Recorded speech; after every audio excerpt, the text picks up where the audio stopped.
tout vous dire, pour tout commencer depuis le début. On est arrivé à Dubaï le 24 octobre.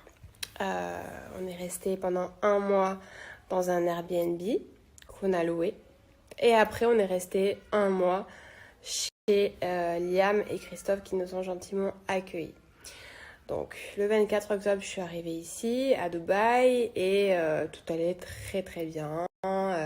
Voilà, on a fait des visites de maison, on a cherché notre maison pendant plus d'un mois, on a eu beaucoup de mal à la trouver.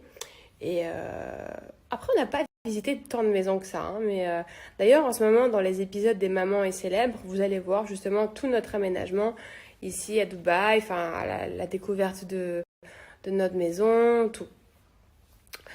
Le 7 novembre, alors c'était un soir où j'étais dans un bar. On était dans un bar d'ailleurs avec Liam et Christophe, qui elle déjà avait des doutes au fait d'être enceinte. Donc elle le savait même pas encore, ou je crois peut-être que elle le savait depuis la veille, ou je sais plus, je m'en rappelle pas. Mais donc ce soir-là, on buvait un verre, on était sur une superbe terrasse et tout, c'est la vie.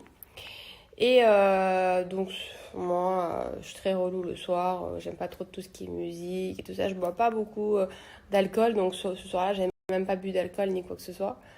On rentre vers 11h30 avec Umberto. Et donc, on parlait. J'avais un retard de règles. On parlait avec Liam. Et on disait. Enfin, je sais pas, elle me chauffait à faire un test. Elle me disait. Ah, mais Martika, si t'as un retard de règles, il faut que tu fasses un test. Nanani, nanana. Et moi j'avais du mal, je me suis dit bon peut-être que je suis stressée et que c'est vraiment un retard de règles. Finalement on rentre à l'appartement qu'on a loué avec Umberto et il est 23h57 et je fais en bas de la maison il y avait une pharmacie donc je vais acheter un test de grossesse et je fais ce fameux test de grossesse. Donc il est 23h57, boum. Bon, vous savez tous comment ça se passe en un test de grossesse, hein, je vais vous éviter les détails. Je fais mon test, j'attends, je stresse. Et là, boum, je sais que je vois positif, je vois que je suis enceinte. Et je regarde Umberto et je lui dis, je suis enceinte. Et il me regarde et il me dit, je le savais. Et moi, je lui dis, je le savais aussi, mais parce que, en fait, on sait exactement la date où l'on a conçu notre bébé. Donc, on s'en doutait. Enfin, on l'a ressenti, en fait, ces choses-là, ça se ressent. Donc, pour tout vous dire, c'est un bébé qu'on a conçu, évidemment, en France, avant de partir, juste quelques jours avant de partir à Dubaï. Je sais pas quoi vous dire, mais c'est la plus belle chose qui pouvait nous arriver, vraiment, parce que on a toujours voulu avoir un petit frère ou une petite sœur pour Mia avec un an et demi de différence d'âge. Après, je vous dis la vérité, je m'y attendais pas du tout, mais pas du tout, parce que tout est arrivé en même temps. Notre déménagement à Dubaï, notre aménagement ici, le fait de ne pas avoir son chez-soi. Au début, on avait un appartement. Après, on a déménagé chez Liam. Après, on a déménagé dans notre nouvelle maison. Donc, les cartons, les machins. C'était beaucoup de stress, beaucoup de fatigue. Donc moi, dans ma tête, j'étais pas bien, j'avais envie de rien faire tant qu'on n'avait pas notre maison, j'avais pas envie de sortir, voilà, j'étais pas bien. Il faisait encore un petit peu chaud quand même à Dubaï, je vous cache pas, les nausées, je vous raconte même pas. Des fois, je prenais les Uber, il y avait leurs odeurs là, leurs parfums oriental, c'était une horreur.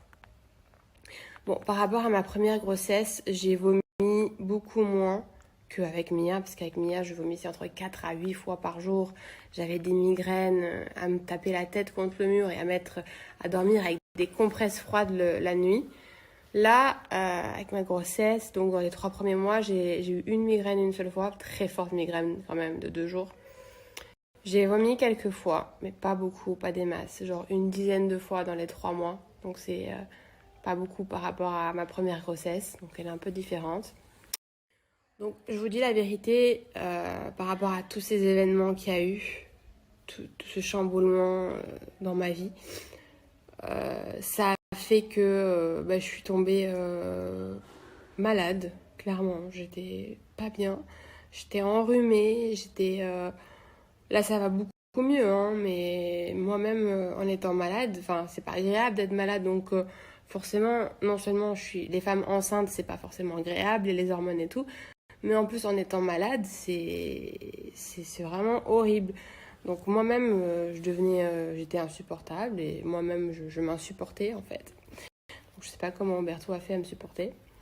Je sais pas, je pense pas que ça se voyait dans les stories, dans les snaps ou quoi que ce soit. Je sais que beaucoup d'entre vous ont remarqué ma fatigue et quelques-uns avaient déjà discerné un peu ma grossesse. Vous voyez aussi que je m'habille de manière ample. C'est surtout pour être honnête parce que je me sens plus à l'aise dans mes vêtements. Donc je me sens bien habillée que en large. J'ai clairement pas eu le temps, ni forcément eu l'envie encore d'aller m'acheter des vêtements. Et voilà quoi, pour tout vous dire, mes 3 mois de grossesse, ça y est, je les ai passés. Plus que passés. C'était difficile, oui, par rapport aux nausées et tout ça.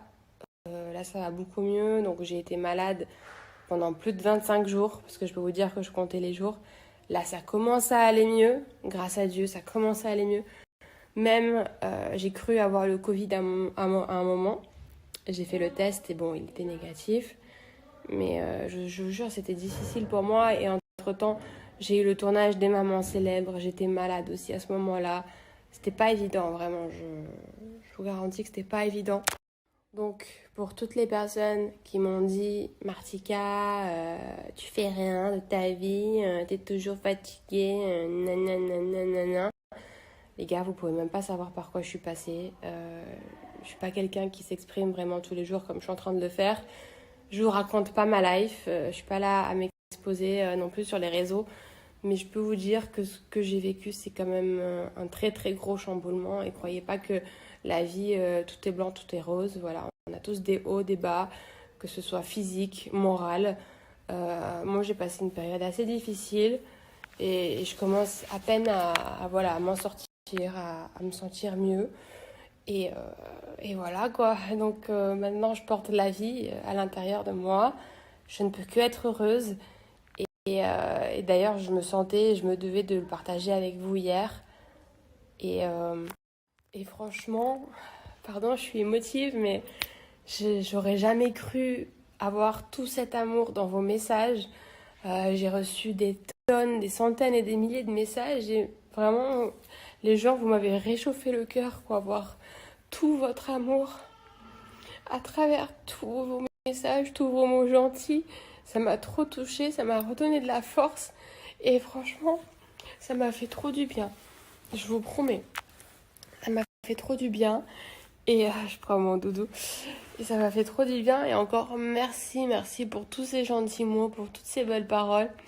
Voilà, vous êtes nombreux à me suivre et j'espère que vous continuerez à le faire. Franchement, je vous promets, je vous décevrai jamais. J'ai envie de tout partager avec vous. Et vraiment, vous m'avez touché au plus profond de mon cœur et vous m'avez fait tellement du bien. Ça m'a fait tellement du bien de vous lire. Je vous ai lu pendant plus de 2 heures hier. Elle est pas bien, ma vie, je suis là.